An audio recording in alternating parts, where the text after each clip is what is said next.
নমস্কার বন্ধুরা, বৌদির হোম কিচেনে আবারও আপনাদেরকে স্বাগত জানাচ্ছি। আজকে আমরা বানাবো ডিম এবং আলু দিয়ে একটা রেসিপি, ঝোল তরকারির মতো। বেশি ঝোল না, মিডিয়াম সাইজের। তার জন্য আমি 4টে ডিম নিয়ে নিয়েছি আর 2টো আলুকে এইভাবে পিস করে আমি এগুলো সেদ্ধ করে নিয়েছি। ডিম সেদ্ধ করার সময় আমি একটু লবণ দিয়েছি যাতে ডিমের খোসাটা ছুলতে সুবিধা হয়।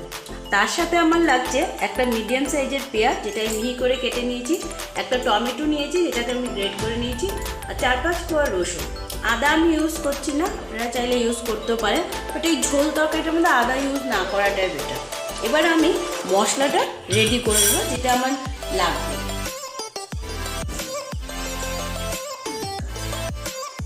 এবার তরকারির যে মশলাটা সেটা আমি এই বাটিতে একটু জল দিয়ে ভিজিয়ে রাখবো। তার জন্য আমি নিয়ে নিচ্ছি একটু হলুদ গুঁড়ো 1 চামচের মতো,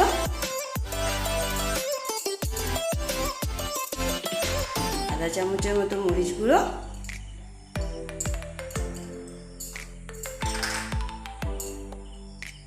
আধা চামচ জিরে গুঁড়ো,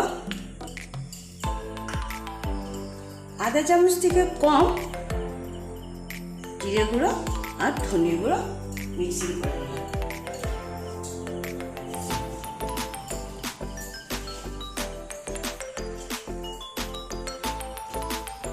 আর আমি এর মধ্যে সামান্য একটু চিনি অ্যাড করছি। এবার এই মশলাটাকে আমি একটু জল দিয়ে ভিজিয়ে রাখছি।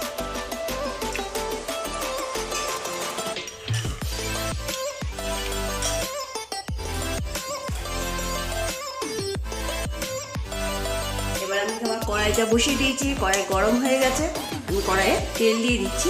প্রথমে আমি ডিমটাকে ভেজে নেব।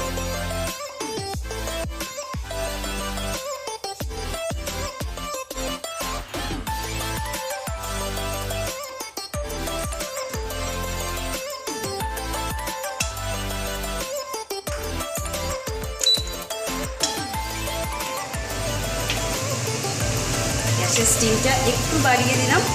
ডিমটাকে আমি খুন্তি দিয়ে একটু কেটে কেটে নিব, বা চাকু দিয়েও বা চামচ দিয়ে আপনারা কেটে কেটে নিতে পারেন, যাতে মশলা লবণগুলো ডিমের ভেতরে ভালো করে ঢুকে যায়।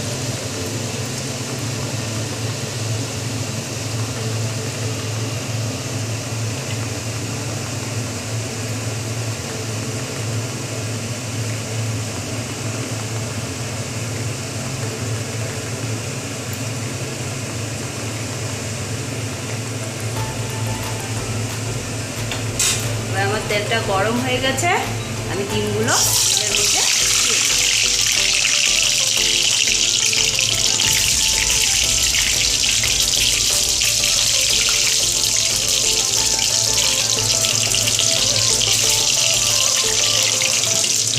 একটুখানি হলুদ দিয়ে দিচ্ছি।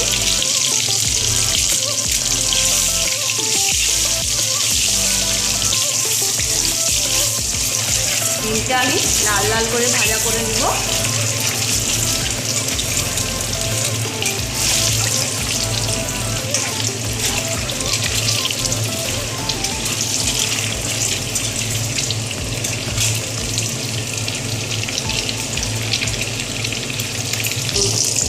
দেখুন আমার ডিমগুলো লাল লাল ভাজা হয়ে গেছে।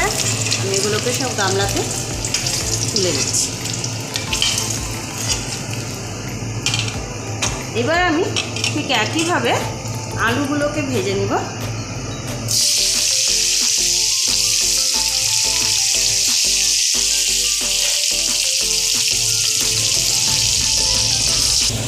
দেখুন আমার আলুটাও লাল লাল মতো ভাজা হয়ে গেছে। আলুটাকেও আমি তুলে নিচ্ছি।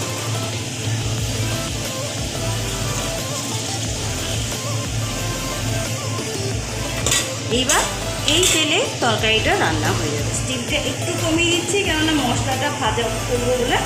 স্টিমটা বেশি থাকলে মশলাটা ভাজা হবে না। আমি একটা তেজপাতা এবার দিয়ে দিচ্ছি।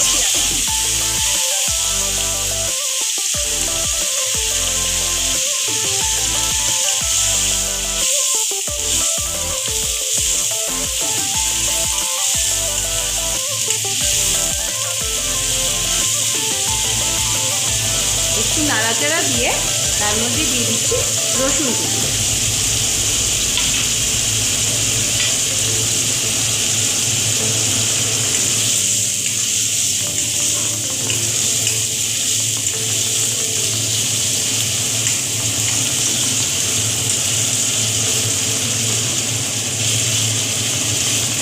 একটু পেঁয়াজ আর রসুনটা ভাজা ভাজা হয়ে এলে তার মধ্যে আমি দিয়ে দিব কুড়িয়ে রাখা টমেটো কুচি।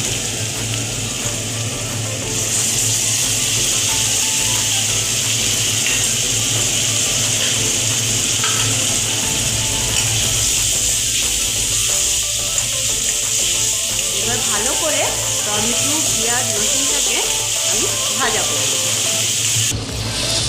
পেঁয়াজ টমেটো আর রসুনটা একটু ভাজা ভাজা হয়ে গেছে। এবার আমি দিয়ে দেবো মশলা। যে মশলাটা আমি ভিজিয়ে রেখেছিলাম সেই মশলার পেস্টটা আমি এর মধ্যে দিয়ে দেবো।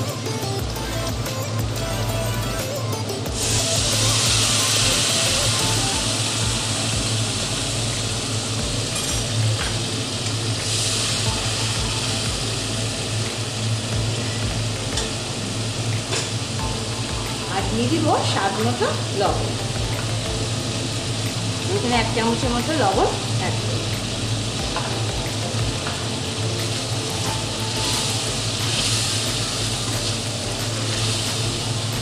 একটু নাড়াচাড়া দিয়ে একটুখানি আমি ঢেকে দিই।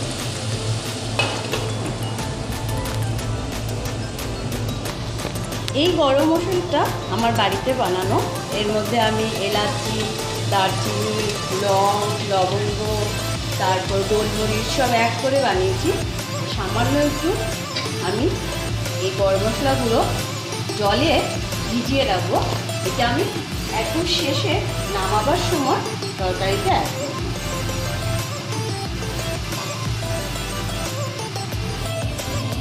এই ঢাকাটা খুলে দিচ্ছি।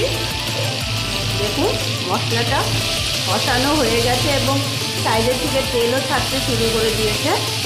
এবার আমি ভেজে রাখা ডিম আর আলুটা এর মধ্যে দিয়ে দেব। একটা ডিম একটু ফুলে গিয়েছে, সেটা আমি দিব না। বাকি ডিম আর আলুটা আমি এর মধ্যে দিয়ে দিলাম। এবার ভালো করে একটু নাড়াচাড়া দিয়ে দেখুন মশলাটা পুরো ভাজা ভাজা হয়ে গেছে। আর ভাজলে এটা কালো রং হয়ে যাবে। আমি এবার জল দিই।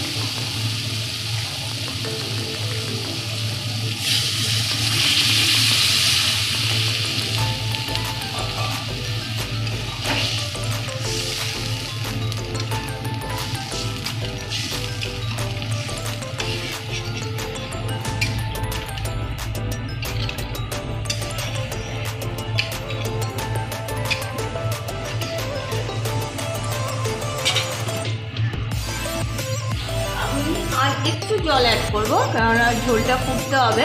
তারপর আমাকে একটু ঝোল ঝোল নামাতে হবে।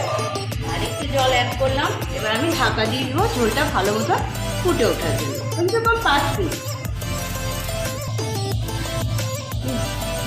এবার আমি ঢাকাটা খুলবো। খুলে একটু নাড়াচাড়া দিয়ে আমি যে গরম মশলাটা ভিজিয়ে রেখেছিলাম সেটাকে দিয়ে দিই। দিয়ে একটু নাড়া দিয়ে আবার 2-1 মিনিট আমি ঢাকা দিই।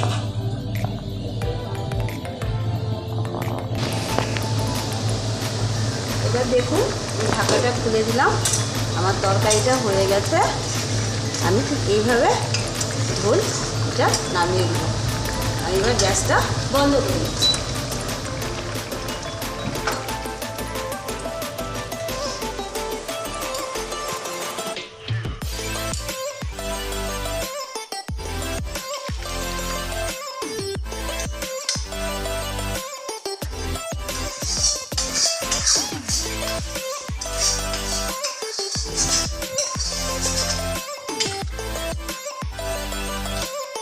এইভাবে ডিমের একটা হালকা ঝোল আলু দিয়ে করে খাবেন বাড়িতে, খুব ভালো লাগবে।